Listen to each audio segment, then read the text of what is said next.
ఏమో ఏమో చెప్పలేనమ్మా.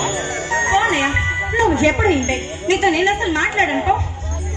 చూడమ్మా పద్మ, నేను బాధ్యత గల పోలీసు ఉద్యోగిని. ఎప్పుడు వెళ్తానో ఎప్పుడు వస్తానో నాకే తెలీదు. అదీగాక ఐజీ గారు ఈ మధ్యనే ఒక గొప్ప బాధ్యతని నాకు అప్పగించారమ్మా. ఏమిటన్నయ్యా అంత గొప్ప బాధ్యత?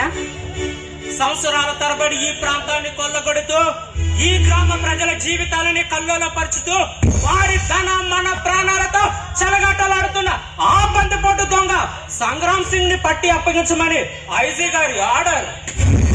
అమ్మో, సంగ్రామ్ సింగ్ ని పట్టుకోవడమే? భయపడుతున్నావా పద్మ? భయం అంటే ఏంటో తెలియని చింతకాయల వారి కుటుంబంలో పుట్టి నీవు భయపడటం ఏంటమ్మా? కాకపోతే మరేంటన్నయ్య చెప్పు, నా మాట విని ఈ ఊరు నుంచి ట్రాన్స్ఫర్ చేయించుకో. ట్రాన్స్ఫరా?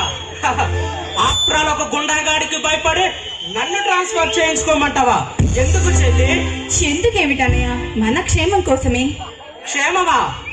ఈ గ్రామ ప్రజల కష్ట సుఖాలలో తోడుంటూ వారి జీవితాలలో వెలుగు నింపడం కన్నా గొప్ప క్షేమము ఏముంటుంది పద్మ?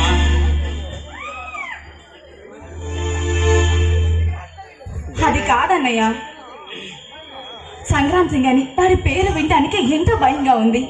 అది కాక వాడు పెద్ద నీచుడని, దయా దాక్షణాలకి తావివని, కాంత్రివాడని ఎంతమంది చెప్పుకుంటున్నారు. అది కాక వాడు చేసే ఘోరాలు, మారణ హోమాలు ప్రతినిత్యం పత్రికల్లో వార్తల్లో వింటూనే ఉన్నాము. పత్రికల ఈ మధ్య కాలంలో ఆ పత్రికలను నమ్ముకొని అప్పులు పాలైన వాళ్ళు ఎందరో ఉన్నారు.